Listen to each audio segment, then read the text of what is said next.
Good afternoon, everyone. My name is Jamison Keller with Agency RM. Thank you for attending our webinar today. Today, we're talking about the perfect lead. This is the third in our marketing series with Chris York from Kramer Direct.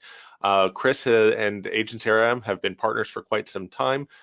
They provide quite a great service to our agents and some great discounts to our agents, as well as just know this business like the back of their hand. So we wanted to pull in an expert to put on a marketing series for you. This is the third of that. If you missed any of our other webinars in the series, please go to agencyrm.com/videos and you can review those prior webinars as videos. So with that, Chris York of Kramer Direct is going to run this presentation. Chris, it's all yours. Hey, thanks, Jamison. I appreciate it. And good morning or good afternoon, wherever you are. Thank you very much. I appreciate the fact that Jamison and Agency RM are giving us a chance to talk about the perfect lead, or really how we can help you maximize your marketing dollars.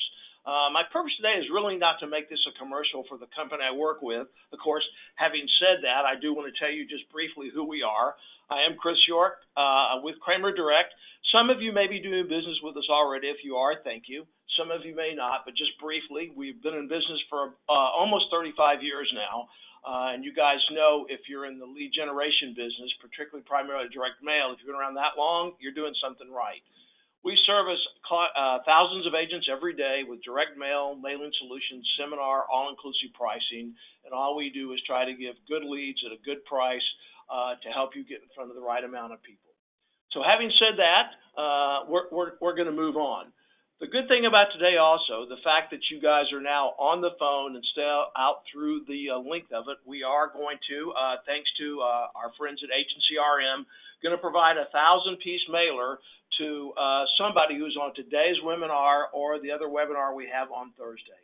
And it's really pretty simple. We're going to use our standard format. It's going to be regular data, which works very well. We're going to use the information data we have. So again, the fact that you're on there means that you are registered. One webinar for everyone. Stay on to the end. We're going to draw the winner on Friday. I don't know about you guys. I don't like it when somebody has, we're going to do a drawing, and you never hear who draw, who won, who didn't. So one of the things that Jameis and a bunch have agreed to do is we're going to send out a notice to everybody saying congratulations to the winner, so you know we got there. So listen, having said that, again, my purpose today is try to make you be a little bit smarter in your buying dollars. So, yeah, Jameis and I have known each other for a long time. I have been in the senior insurance business for almost 40 years now. And in that thing, I've done everything. I've been an agent in the field. Then I moved into home office. I was a senior VP of head of sales and marketing for 2 national Medicare Supplement insurance companies. And then I also spent 17 years at a really, really large FMO that I ran their career agency force, I ran their brokerage operation, I did everything. And the only reason I said that was to let you know that every job I've done along the way has been about generating leads, either for me, my agents, for brokers, or whatever. And I always was trying to find that perfect lead. Now listen, I don't know about you guys, but when I think of a perfect lead, my definition would be send out, 1,000 mailers, get back 50 responses. When I walk up to the door, knock on the door, the person standing there with a pen in one hand, checkbook in the other hand, and said, "Thank God you're here. Let's get started. Let's start writing." Doesn't happen. So based on that definition, I can't give you a perfect lead. I wish I could. But what I can do over the next couple of minutes is give you some tips and ideas on what you can do, again, to maximize your marketing dollars. As independent business people out there, you know you're responsible for generating your own leads and your own marketing dollars. And I fully understand that marketing, particularly trying to find new people to talk to, is the biggest part of your expense. So we want to try to find a way to maximize you, to let you do that. And whether it's with me or somebody else, just get the most out of you can. While there no is perfect conversation, no perfect lead, one thing to think about, a lead, if you think about it, is really just as a way to start a conversation. I mean, depending on the message you're going out, who you're going to, you can certainly target it, but it's really the whole idea of a good lead is get in front of the right person at the right time with the right message so you can do the best to try to help them along the way. So what we want to do is, again, try to help you remember to do that. One of the things that's difficult for us as salespeople to do is we really got to sit down and sort of think about what we're doing. And it's really plan your work and work your plan. Again, consistency is essential. If you could take one piece of advice away for today, it's this. Whatever your marketing budget is, whether you can afford to spend $500 a month or $10,000 a month, whatever what it is, do it consistently. Because we know if you send out continuous leads, you'll get continuous appointments, and that will result in continuous sales. Listen, not every campaign you do is going to be perfect. Some are going to be wonderful. Some are just going to bomb totally. But if you do it consistency and look back over a 12-month, a 13-month period, you'll see that your lead force has pretty much leveled out and given you those consistent leads so you can make consistent sales. And I always say this, a lead program is sort of like your high blood pressure. If you're not monitoring and you're not going out and doing a consistent mail plan where you're dropping it so you don't have those up and down drops between lead drops, what's going to happen is you're going to have those up and down spikes. And just like blood pressure, it's those up and down spikes that'll kill you, not that consistency. So mail, so you've always got somebody to get in front of or do email leads, whatever you're doing, make it consistent and make it work. And how do you do that? Well, the first thing you do is start now. Look, I think one of the things people will get hung up on is where we are in the calendar. It says 2019. You think, well, Chris, we're already halfway through the year. Isn't it too late for me to get started? Well, no, it's not. One of the great things about our business is we have opportunities year-round. Certainly there are peaks. Certainly if we're in the senior medical market, AEP, there are peaks. But the good thing is there are things year-round. So no matter where you are, if you haven't built a plan thinking out the next 12 months, start now. Think about the products you're going to market and identify the goals. And as we go through this, I'll give some ideas on when the best time to mail is this, when you should drop mail, what mail pieces you should use. We'll try to maximize those all the help we can. So identify your goals and just make sure they match together. And for purposes of today, when I talk about identifying your goals, we'll talk about like 3 broad categories you may do. For example, you may be doing lead generation, you could be doing seminars, or you could be doing direct-to-consumer. Most of us are probably doing lead gen, and that's where we're doing some sort of marketing, whether it's mail or search engine optimization or Facebook. But basically what you're doing is sending something out there to elicit a direct response from that person one-on-one so you can contact them and go see them. That's really, today, one of the most effective ways to still get in front of people, particularly in our marketplaces, that face-to-face stuff. Some of you may be doing seminars, and I love seminars. I'm a huge proponent. I've done them my entire career, whether it's recruiting agents, welcome to Medicare, financial planning, doing pharmacists, trying to get them enrolled in Part D, a number of things. I think seminars are a great thing to do. They work really, really well when you do them right. When you do them wrong, they are terrible. They're not cheap to put on, but they can be effective.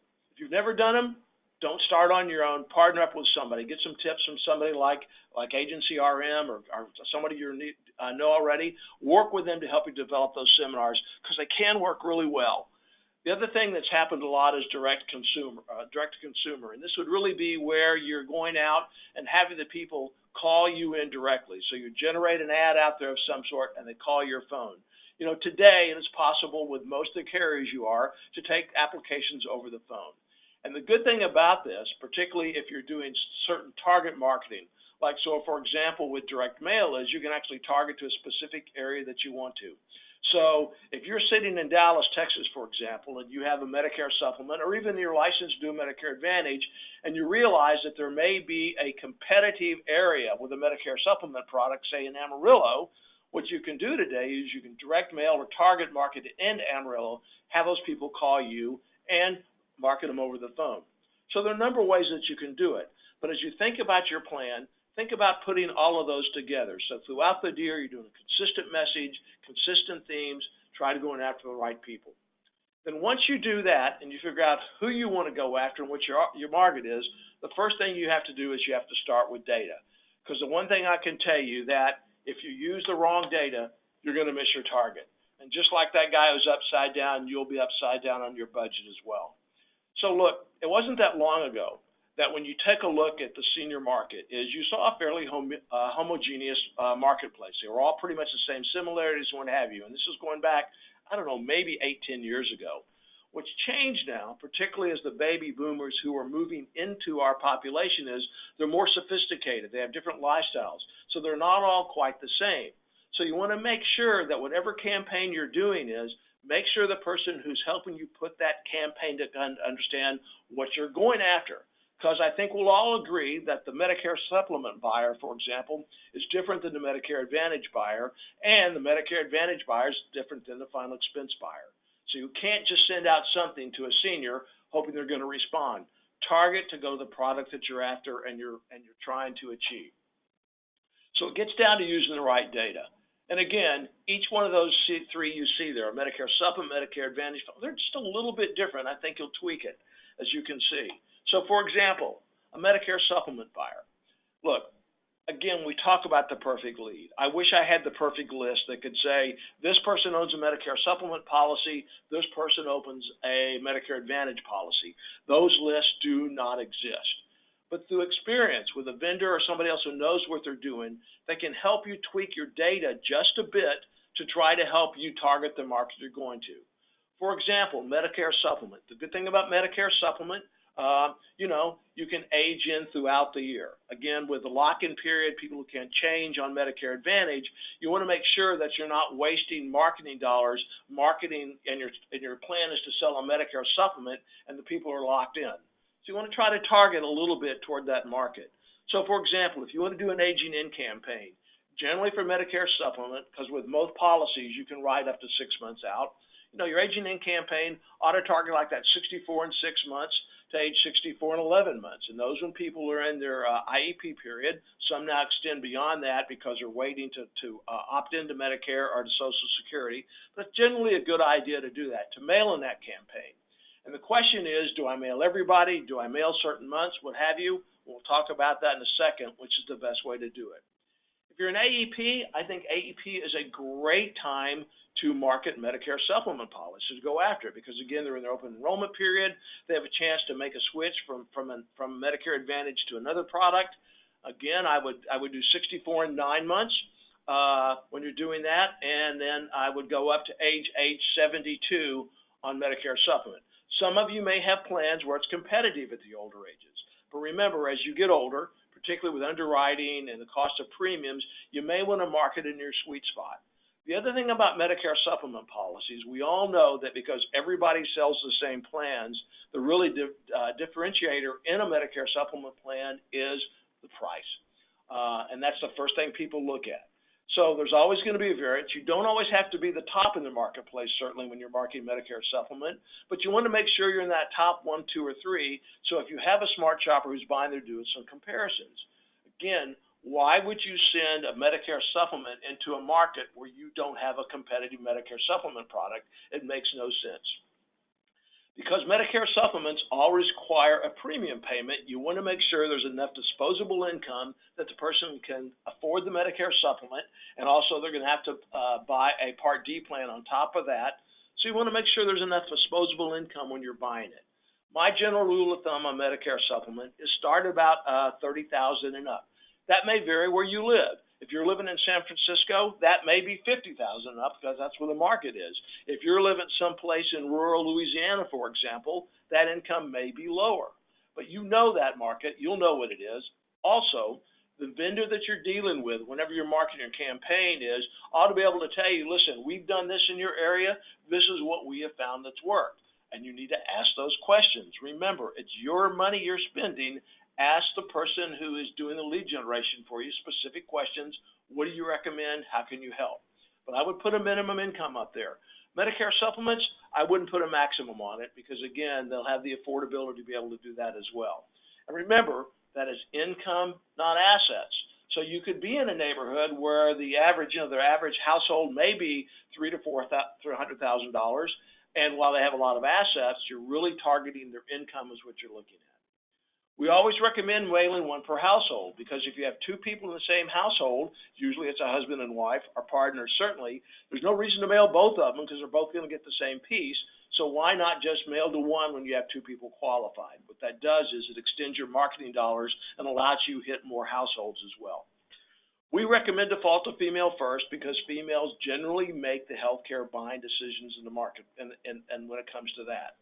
So those are just some key points that I would do.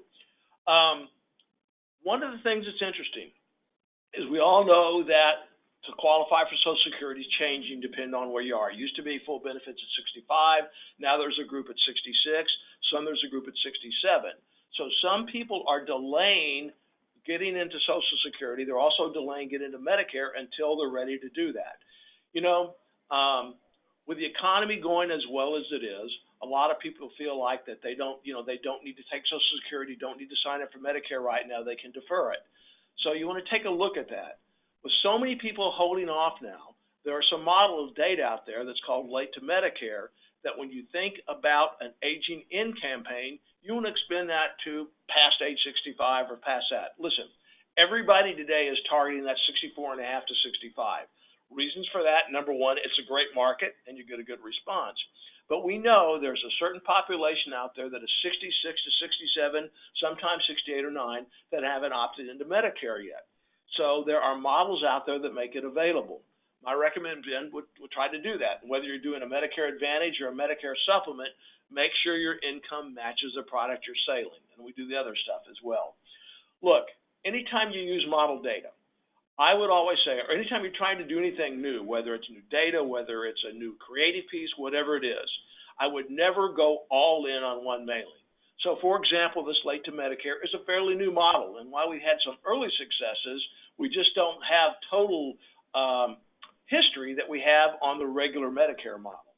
So I would suggest is if you're going to try something new and expand it, try something that works. Take your marketing budget, split it in half, and mail half the mail to something that is tried and true and tested. You'll know you'll get leads in.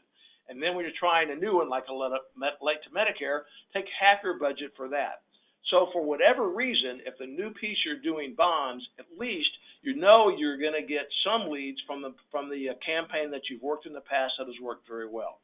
So keep that in mind, split it apart and do that. Vendors should be able to allow you to split those. You're only not charging any more extra for that. So late to Medicare is a great way to go. Medicare Advantage is a little bit different. Again, you can do aging in campaign. Certainly you can do that. You can do during AP is a great time to do it as well. 64 and 9 months. Listen, I would go up to age 79 on Medicare Advantage. That's one of the good things that allows you, because most of them are either zero or very low premium. They don't have to come up with a higher amount as they get older. We've done a lot of Medicare Advantage mailings. I not only work with individual agents, I also work with a number of Medicare Advantage companies doing mailings during AEP for them. And through the years that we've done and the million pieces of mailing that we've done, we know that incomes are different than that on Medicare Supplement. Always do zero because, again, those zero premiums tend to obviously attract the lower income people because that's what they're looking for. And that's interesting. So we go along there, we look like, and you say, well, why wouldn't you just all incomes? Because every mailing that we've done, every time we've looked at, when you hit that in 25,000 household income, the response rate just drops through the floor. So there's no reason to expend, I think, your marketing dollars unless you've got an unlimited budget. And if you do, call us right now. We can help. But if you don't and you've got to control your budgets, don't mail to people who typically don't respond. Cut it off at $125,000. And again, I would do the same thing. So what's the best time to mail Medicare Supplement products and health products? Well, it really depends. Obviously, you guys know that AEP is a great time to mail for Medicare Supplement and Medicare Advantage plans. We also know historically, as we look through the year on response rates for this type of product, we see January typically the 1st of January typically does not have a great response rate because I think people are kind of sort of hung over and still getting not paying attention to the mailbox and how much mail they get during AEP. So generally, January starts out slow, but we see an escalation of response rates throughout the spring. Generally speaking, in July and August, June and July, we see response rates begin to drop on health-type products because people are on vacation, they're moving around, a number of things. So you're going to see that drop as well. So you may want to shift and think about doing some other things also. And we also know that during September and October, we see the highest response rates on Medicare Supplement products and on Medicare health products than we see throughout the rest of the year. The good thing about Medicare Supplement products, you can be in the homes in September. You can certainly be in the homes in October. So if you take a look at your budget, remember I said mail continual, get leads out, but it doesn't mean you need to drop the same amount all the time.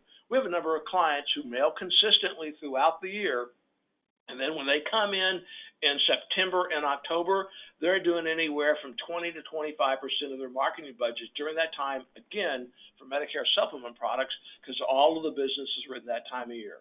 Take a look at it on Medicare Supplement. 25% of the business is written for Medicare Supplement. They write more business in that fourth quarter for Medicare Supplement than they do almost all the other quarters combined. So it's a great time. So take a look at your calendar, plan that, be ahead in that as well. So when do I mail? When you talk about either like ongoing mail or touch points, what you're doing, particularly an agent in campaign. So this is typically when we start getting questions, says, well, Chris, if I'm doing an agent in campaign, what's the best time to mail and that type of thing? And those are great questions. So what I did is, this is an example of a chart. If you take a look over here, you've got like maybe 3 different messages where you've got one where they're just turning age 65. That message be, hey, welcome, Medicare's coming on soon. You've got choices and options. Let me talk to you about the things that are available to you, see if I can save you money. Message 2, for example, is maybe 3 months before they turn 65. And that may be a little bit, hey, you know what? It's getting close. You need to make your decision soon. And then message 1 month before they turn 65, the message is going to be, it's time, make your decision now while you're still in your initial enrollment period. Those can be either different messages or the same, whatever, but again, you're going to have different touch points. And to give you an idea, so you might want to mail this person. I'm following these people who have certain birth dates. So this person, you're going to mail when they're 6 months out. You're going to mail them again when they're 3 months out. Then you're going to mail them again when they are about to turn 65. So the best time to mail, generally speaking, I can tell you, the closer they get to their final decision rate, when you're mailing these people, you're going to see response rates drop. So if you mail them when they're 6 months out, you're going to see a higher response rate. As they get closer to 65, you will see those response rates for that age group drop. By the way, that's also true during AEP. You get your highest response rates in early October. They begin to scale down as people start shopping, what have you. Now, conversely, you also take a look at that. Your closing rates also will go up on that group. So as they get closer to, for example, turning 65, while they may be responding less, they're buying more. So the question is, what type of lead do you want on this type of thing? If you mail out here, you'll get a lot of leads. But again, you also have a lot of people who are shopping. So your question is, do you just say, hey, listen, I want as many names as I can possibly get, so I continue to market them. So let me mail those so I'll get a high response rate, knowing that I'm going to have to work a little bit harder to sell them. But as you get closer, you may say, look, I'm going to get fewer responses, but those people's chances of closing get higher and higher. So it really just depends what you want to do. It just depends. We can certainly help you with that. Again, whoever you're getting leads for, they can help you plan that, give you some advice, and do it. But take a look at that. But that's generally true on any live event. Turning 65 are certainly doing AEP. Okay. Final expense. This is also a great marketplace. And again, back probably 10, 12 years ago, that I would tell you that you could mail one piece to a senior and get pretty much the same response on final expenses you do on the health products. Today, again, they are a different buyer. They're just a little bit different piece, a little bit different buyer, and as you know, it's also a little bit different sale. So final expense, again, I think anywhere from 60 on up's good. We've done a lot of mailing, and we just saw some little pockets in there. We see response rates seem to peak for us. 60 to 64, again, you get a high response rate, and it's funny, kind of drops off, and then 75 up, it goes on. Now, look, there's probably a lot of life carriers out there that don't want you to sell at that age. Some of them may have competitive, and they don't mind doing that, but we know. And I get the 75 and over because they sort of see the end, and they want to begin to do something and have done a lot of planning, but it's a good way to get in front of them. Incomes, they need some money to buy it. Look, we also know that the average face amount around the country is about, on this type of products, about $7,500, about $8,000 face amount. Average premium is going to be anywhere from $700 to $1,000, somewhere it's going to be in that. So it's not a lot of money, but they do have enough money to be able to afford that premium. So I would start a minimum of $5,000, so there's something there. And I'll tell you, again, depending on your market, cut it off at 45 or 50,000. This product is designed for that lower to lower middle income group where they just, they don't have a lot of options, and it's really a good time for them to buy. Again, one per household, default to female first. On this type of mailing, it's always good to include some sort of free offer. Now, what do I mean by a free offer? It could be something simple as, hey, listen, benefits have changed, or there are now a lead could be there are now products available in your market to help you cover your final expenses. Let us come out. We'll bring you a free brochure on recent changes that affect your government benefits. Just a little flyer brochure that does that. When you include that, you do see a lift of response rate. The other piece of advice I would give you, remember what I said earlier, a lead is simply a way to start a conversation. But what you want to do is you want to make sure that when you walk into somebody's household, if you have sent them a final expense lead, and you will sit down and don't immediately walk in and say, hey, thank you, I appreciate you, let me come into your house, and sit down and say, hey, what are you doing for your health and care? What kind of money do you have in CDs? How are you saving? Are you earning enough interest on your money? Don't start going into another sale they didn't respond for the lead from. As again, people are somewhat skeptical. And when you come in and you talk about final expense, satisfy the need they're looking for. And then you say, listen, you see I can provide this service for you. Is there something else I can help you with? What are you doing for your health insurance? What are you doing with your CDs? This type of thing. Begin to do some fact finding and sell on that. But always lead with a product that got you in the household. It always makes more sense to do that, I think. And then the last thing is, I get this question a lot. Listen, do generic leads pull more? Do branded leads pull more? What pulls better? And there are some general rules of thumb. Generally speaking, a generic lead, which has got no branding, where you can see it's a very generic, it's a very plain lead, this type of thing, generally speaking, it's going to get a higher response rate. Because if you look at a lead like this, it talks about Medicare Supplement for turning 65. This is just one example. It's got some postage paid reply card that people come in and ask questions about what's your date of birth, what's your spouse date, do you have a Medicare Supplement? If you wanted to do a generic Medicare Advantage plan, you would say, are you interested in getting information on Medicare Advantage, Part D plans, Medicare Supplement? Again, they can be generic plans. You see it's got a generic piece. And obviously, guys, this is what it looks like. Most of them are white cards, some of them are pink, some of them are yellow. It just really depends. But it's a very generic looking piece. You see there's not an agency name on here anywhere. Talks about return it, and we'll give you a free Medicare Supplement comparison. We'll give you a plan for your specific age, gender, zip code area. Again, it does have the required disclaimers down here. But you take a look at that, and they're really not sure if it's a marketing piece or not. It's a very generic piece. It amazes me when agents say, listen, I want to put my picture on there. I want to put my name of my agency on there. I want to put my phone number. I want to put all these things on there. And my advice is, my first question is, why? You're going to get a good response about when you introduce yourself and tell them why you're there to set the appointment. They know why you're coming there. The other thing is, I say, unless you're well known, unless everybody in town knows who you are, you're going to get no lift at all from branding the piece for yourself, other than maybe some, I don't know, it makes no sense to me, and it will affect response rate. Again, you have a lower conversion rate because it's while it's somewhat specific, it doesn't tell you exactly why you're coming to see them. So again, it's one of those things it's going to get you in front of the door. It's going to do what, guys? It's going to start a conversation to let you see where you're going on. The other is a more branded lead, and you can see what's different on a lead like this. It's got color on it. It's actually branded. It's got more responses. It's got more information. It may have a premium. It may mention a specific company. It may mention a specific benefit. There's a lot of things it could do to be more specific. But generally, the more detail you get, the lower your response rate's going to be. But what that does is the people who have responded, they know why you're coming. They have a higher reason, they know why you're there, so your conversion rates are going to be higher. I always get people say, listen, I got this great hot product out there, a Medicare Supplement. I want to put the price in the piece. Say, okay, but let me ask you why. You're mailing to people who are turning 65. They're beginning their shopping period. Chances are they really have no idea how much a Medicare Supplement costs. They don't know if it's competitive or not. And a lot of times, if you post a premium, if it's 100 or 125 or if it's 88, they're not going to know if it's a good deal or not. So why advertise a premium if you don't have to? Maybe if you're mailing to people who are already older, or maybe after they're 65, or maybe doing some others, put it on there.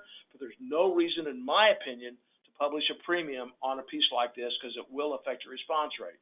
Again, it'll be lower. It's much like we talked about aging in campaign. The closer they get to turning 65, the higher response rate is going to be. You can do that. My suggestion is, if this gets you in front of the most people, and we're targeting people who we know fit in the demographic and the product line you're looking for, you've got a good chance to respond on those. The other thing to generate a perfect lead is, let's talk about multi-channel marketing other than direct mail. Again, if you had an unlimited budget, or if you just have lots of things, I think you should try everything. Certainly we know direct mail, everything to all the seminars, all the conventions and conferences that Jameis and I see each other at, always tell you that today's marketplace, still direct mail in the senior market, is the best way, most effective way to get in front of them. It's their most important shopping. But we also know that's changing, because today's people who are aging into Medicare are certainly more specific. They'll do social media like Facebook. They will go out and do search engine optimization. So there are internet leads out there. For those of you who still remember what a newspaper is, because there's still some out there, it's generally not a bad way to supplement. I don't think it should be your primary, but it's not a bad way to add on. And certainly TV and radio are good. You can certainly get TV and radio leads. There are providers out there that do those for you and get those for you. They're okay. They're generally a little bit more generic and what have you. But all of these things that you ought to be able to do. There are people out there, for example, there are some marketing agents out there, and I'm sure Jameis will tell you about that a little bit later. What they do is they certainly have these options available to you. But again, take a look at them, remember your strategy, and try to coordinate your strategy and build all of those in there. So use as many as you possibly can, because again, you want to do every possible way for them to get there. Find the right partner. And the right partner is like the 67 Beatles, not the 69 Beatles. They were not working so well together as well. You want to find the right partner. And that right partner is not only your lead vendor, it's also a marketing agency out there that's helping you. There's a lot of, as you know, there's a lot of FMOs out there, a lot of groups out there that do things. Most of you have been around of, and what they do, a lot of them just have the contract, they give you the contract, and that's what they do. You want to find MFOs can provide services to you. So certainly all the things that Agency RM is providing for you to help you be that right partner. More importantly, as you're spending your marketing dollars and you're talking to vendors, you want to find out what the right piece is. You want to find out a number of things. Talk to them. It's your money. When you talk to clients and you're going out and talk to them, they ask you how much something cost is. They want to know what they're going to get for their dollar. Before they buy, they want to know all of the things that's going to be there. There's no reason you can't get the same response from your vendor, particularly direct mail is.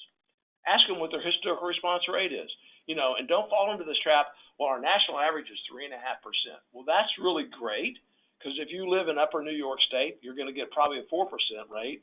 If you live in a place like Idaho, you maybe get like a 0.8% response rate. That average means nothing. They ought to be able to give you a historical response rate on your piece, on your marketplace for the state that you live in. If they can't, I'd make another phone call. Updated list. We talked about how important data is. Ask them how often they renew their list and refresh their list. If they're not doing it every 30, 60 days, we know in our marketplace there's a lot of transition. People are moving. Obviously have a higher than normal mortality rate, so you have a number of people who fall out of the mailing list. If they don't update it, no list is perfect. You're going to have some that's not there, but if they don't update it, you could find anywhere from 10 to 15% of your mail is not deliverable, and it's going to end up on the mailroom floor. It's not going to be delivered, and it's costing you money. Model data, we talked about a little bit. Every vendor out there that you're working with ought to give you the basics. They ought to let you pick your territory down to 5-digit zip codes if you want to. Let you pick your income. Let you pick your gender. Let you default to female first. Let you pick the type of housing you want to go to, single value dwelling, mobile home, condos. You ought to be able to get that as part of your overall just basic rate that you're getting from people. There is model data out there. I talked about late to Medicare model out there. That's just one of the many that are available out there. They do cost more money. Typically, we only recommend something that has been tried and tested. We see an appreciable list. But if somebody says, yes, I've got a late to Medicare model, ask them, what's it cost? What kind of lift have you received? And make sure that the extra cost of the model certainly is worth the extra cost. You don't want your vendor that you're with be your own competition. So, for example, ask them, do you protect your mailing area for 60 days? So, for example, if you call up and you order a 1,000-piece mailing for me for a Medicare Supplement product in a certain specific area, I'm going to mail that list for you. Somebody calls me anytime within the 60 days after your order is placed and they want to mail into that same area, we will not mail a similar product to the names that you mail. We want to give you time, obviously, to work through your list and make sure that you've got the opportunity to work it. First-class postage, why is that important? Because particularly when you're doing an AEP, when you have to be in a certain specific time, if you're mailing in, aging in, you want to try to get there closer. You want to make sure that you can specifically target the time you want to be there. So we know, for example, if you place an order with us, you got it approved, it would be printed and in the mail in 2 to 3 business days. Because it goes out first-class mail we know it's in the home 2 to 3 mail days later. So it's in there very quick. Because reply cards always come back first class as well, we know that you'll start seeing responses in 10 to 14 business days, so you get a very quick turnaround time. Because, again, we know specifically when it's going to be in the house, we can target certain dates, we can target certain time periods, there's things that we can do. Leads are delivered daily. You know, there are some vendors, ask them, how often do I get my leads? And some say, well, what we're going to do is we're going to get them, we're going to bundle up, and we're going to mail you your reply cards back once a week. You can have the reply cards come back to you, but then you have to pay for the postage, the permit, and all that stuff. Ask your vendor, say, how often do you get leads? Generally speaking, and if they're not doing this, again, I'd make another phone call, leads come into a processing house daily. They are then scanned in and delivered electronically to you every single day. So every day the mail comes in, leads come in. Also ask the question I mentioned you about protected areas, say, do you ever resell leads? We never resell a lead. Any lead we generate for you is never resold to anybody else. It is your lead. They ought to have some sort of customer management system that with the leads are delivered to, you're able to go in and track those leads, track your mail campaigns and your successes. And also, there's some really cool stuff out there that works as well. A lot of people ask for duplicate lists, which can be provided. Also, we have a service called Closest Neighborhood Program. So when you get a lead electronically, you can go to this customer management system. A portal will provide you that is secure only for you. You can click on that lead, and a map will come up, and it'll say right in the middle of the red dot is, hey, I see Chris responded here. And then within a 5-mile radius, there'll be a bunch of black dots that show the people who received the mailing campaign but hadn't responded. So again, depending on your state regulations and the neighborhood you're in, and as long as it's not a Medicare Advantage product, if you come see me, you look and you see, hey, I see Jameson responded. He literally lives around the corner. You can walk around the corner while they have a knock and said, Jameson, hi, my name's Chris York. The reason I came by to see you is, like a lot of people, you received a mail in the mail recently looked like this. You're one of the few people who didn't respond. I was in the neighborhood. I wanted to come by, introduce myself, tell you about the services I provided. May I come in? And I tell you what, people who work that, we used to train agents to do that. It just absolutely doubles the value of the mailing your list and gets you in front of a lot of people. I said pick the right partner. So, Jameson, I'm going to turn it back over to you because that's pretty much it. There's a lot of questions. I will tell you, I work with a lot of FMOs around the country, and last time I did this, Jameson got upset at me for bragging on him so much. This is a good group. Everybody I talked about what they do as far as being partner, providing service, this type of thing, you will find that Jameson and his bunch do a very, very, very good job for you. And finally, because you stuck with us this long, you have now qualified the mailing all the times we talked about. Jameson will be announcing, Agency RM will be announcing it on Friday. We'll go from there. Jameson, that's all I got, man. I've managed to take up all of my time and just to see if there are any questions out there that we might have. Chris, I think you did such a fantastic job. Nobody else has any questions for us. If you have any questions for Agency RM after the fact, please feel free to give us a call, 855-721-8088, or email us at info@agencyrm.com. We'd be happy to get you taken care of. If you haven't figured out how to get in to see our discount programs yet, and the instructions of getting onto our website didn't seem to make sense, please feel free to give us a call and ask how you can get logged into our discount programs. With that, folks, thank you very much for your time today, for joining us. If you have any questions, as I mentioned, give us a call. We're happy to help out. Have a great day and happy selling.